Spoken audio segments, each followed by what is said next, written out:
What's good, YouTube? It's your boy Nick Wavy. I'm back with a new video. Now this video is gonna be a freestyle video, so I don't have anything really scripted. I'm just gonna go off the top of my head. Roxy, you guys wanna see my dog? She wants to be in the video too. Come here, mama. Oh, never mind, you'll probably see her running around in the background, but yeah, this video is gonna be pretty much discussing why I opened a barbershop, how I opened a barbershop. You hear that? Give me a minute. You wanna be in the video now? So this video, I'm going to discuss why I opened a barbershop, how I opened a barbershop without being a barber. Now, it's been a learning experience. Like, this is the first time I've ever opened up a store. You know, everything I've done is pretty much online my whole life. I remember as a kid, I purposely avoided social contact, social work, just do everything online behind my computer screen. So that's something I've done since I was a kid, and that's kind of what I've grown to know. So this whole experience of setting up the barbershop has been totally different. It's been a learning experience as I go along, like dealing with commercial leases, finding barbers, getting the licenses, health and safety. Like, it's been a process that I just jumped into, and I said, I'm gonna learn as I go along. Because you start asking questions, and when people start telling you things, you're like, actually, no, that's too hard, I can't do it. Sometimes it's better off if you just say, yo, let's just do it, I'm gonna figure it out. And that's kind of what I did. And I don't mean I went in with no idea. Like, I had my spreadsheet set out of how much money this is gonna cost me per month, how much barbers I need to have to make money, the expenses that it's gonna cost. So I had a general idea of how to set it up, but most of the things I had to learn on the fly. So for example, I learned how to set up chairs. Like, these chairs were pre-built. I just had to do a few changes to it to set it up. But I had no idea. Like, I don't know how to use a wrench. I don't know how to use a drill, you know, but I had someone who knew, and then I helped. Painting a wall. I had no idea how to paint a wall. I was like, yo, anybody on my IG, you guys know any painters? Send them to me. It was like, yo, do it yourself, do it yourself. I'm like, okay, that's another project I've learned. So I learned how to paint. It goes on and on. I just got my plumbing done, so I got a sink installed upstairs, and I was watching how he did it, and he was helping instruct me on how he does it and the plumbing industry and how it works. So I have a general idea on plumbing now, you know. So I've learned so much, and I didn't even open the business yet. I didn't even start the business, but I've learned so much skills that I'll be able to carry on for the rest of my life. So why I opened a barbershop? I chose a barbershop because I look at it as a turnkey business. So a turnkey business is an operation where you don't necessarily need to be there. You can turn the key, open the doors, and it kind of runs itself. So a barbershop is something like that. I'm not a barber. I can cut my own hair, and if I really wanted to, I'm pretty sure I could learn how to cut hair, because I can cut someone's hair. If I were to cut someone's hair, I wouldn't be scared. Like, I'd be pretty confident. Whereas before, I'd be like, okay, I'm nervous. But I could do it now. I'm confident. I have a general idea of how to do it. So I can learn that skill if I want it. But this is a turnkey operation because I don't plan on being a barber. I plan on having barbers here working. I plan on having a general manager on the floor at all times. And I don't need to be here. You know, there's a lot of back end stuff that I can do to help this business grow, which is something I'm good at. I'm good at computers. I'm good at marketing. I'm good at, you know, building things in a type of way, not physically, because I can't build. Well, now I can. I built this barbershop, you know, so I can actually say that I am good at building stuff now. So I realized this business would make sense because it's a turnkey operation. It was more expensive than I originally thought because, you know, I've had this place for 3 months now to have it completely set up. And I asked myself, how did it take 3 months? I don't know. I feel like everything I've done, I could have done in a month. But then again, there's more to it. Like, there's people I had to wait on. There's things I had to wait for. You know, it wasn't just, okay, let me do this all in one day. You know, so it was a process. Like, the painting took a week because I messed up like 3 times. You know, everything was a process. Everything got delayed. But thinking about it, I didn't really loaf. I feel like I didn't waste time.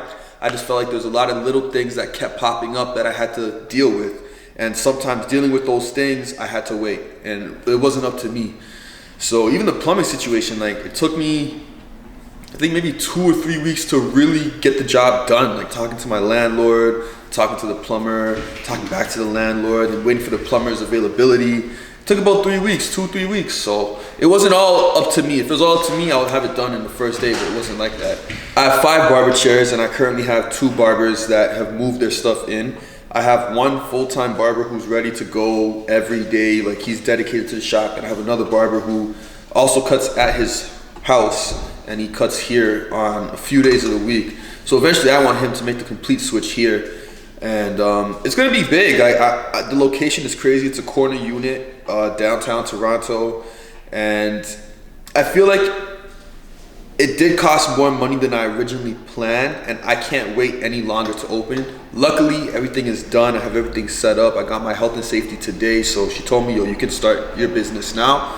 And I said, that's what I needed to hear. A lot of times, there's a lot of little things that kind of discourage me. Like, there's always something else that popped up. But when I accomplished those things, I kind of felt rejuvenated. I'm like, I'm one step closer. You know, like tomorrow I'm taking all the stuff off the windows. I'm sticking up my health and safety, and I'm gonna open. My barber's gonna be here all day cutting. So that's a new journey now. So this is kind of like step 1, setting it up. And now I'm about to go into phase number 2, and that's actually operating the business. And that's gonna be a new learning experience that I'm gonna have to go through, but I'm ready for it. You know, I've made it this far and I survived this far. Now that I'm open, I plan on flourishing. You know, so that was how I opened it. Why I opened it. Again, it's a turnkey operation. I don't necessarily have to be here every day. It's not necessarily physically demanding. And I've been in situations where I've seen owners of barbershops who aren't barbers have problems with their barbers because their barbers say, you don't know what you're talking about. You don't do anything. How do you run this business? They don't respect.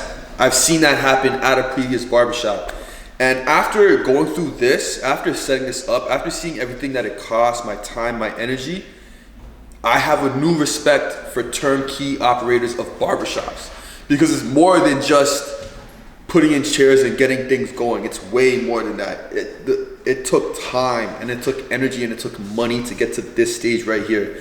So for me, I've seen owners get disrespected from their barbers because, you're just the owner, you're not even a barber.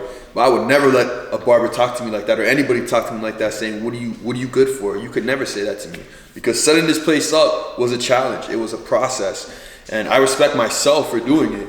And yeah, I have a good team so far. I'm very happy with the people that we have. I don't want any more barbers as of yet, unless they have their own clients that they're bringing. So I have 2 barbers here, and both of them are from remote locations that aren't in downtown Toronto. So most of their clients are not going to be, some are going to come and some are not, but they're leaving behind most of what they've already built to come here.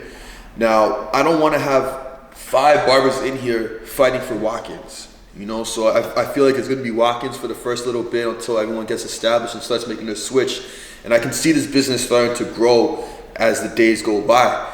If I had 5 barbers in here fighting for a walk-in, barbers are going to be sitting here doing nothing, and we don't need that. I can have 2 barbers in here, and they're solid guys. I feel like my team is very solid right now, and we can grow together. And if someone wants to join the team, it's not even at the point where I say, oh, if you're a barber, come cut in my shop. There's barbers that are ready to come here, but I don't want any more barbers here unless they have clients that are going to be coming, because it would just make the situation, I could see it going back. You know, I can see the situation flourishing with the 2 barbers that I currently have, and then when it's time to expand, we can add more to our staff. Because I'm not here to get rich off people. I'm not here to rob people, finesse people. I'm not here to do that, because when you start doing those things, that's when it goes bad, and that's when things go sideways, and that's where the energy gets thrown off. And when it's bad energy, it's bad business.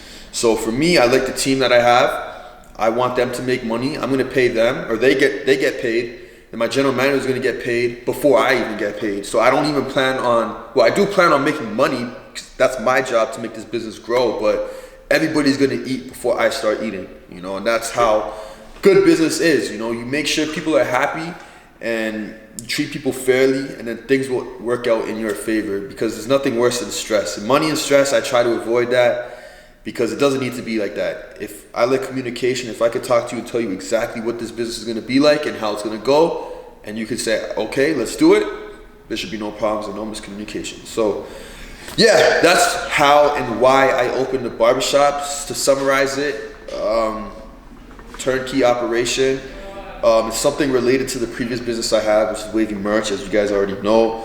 So I have my stand right here that has my Wavy merch products. I'm gonna do another video that I'm gonna upload tomorrow, the next day, of actually taking off the window seals, sticking up my logo, and actually being open for business. And then I'll give you guys like the full tour of how the place is. And then Sunday, I'm getting my logos up on the windows, but I can't wait to open. So tomorrow is not the grand opening, but we're opening the doors. I'm gonna have a barber in here cutting. So it's a big day. It's like 12 o'clock at night right now.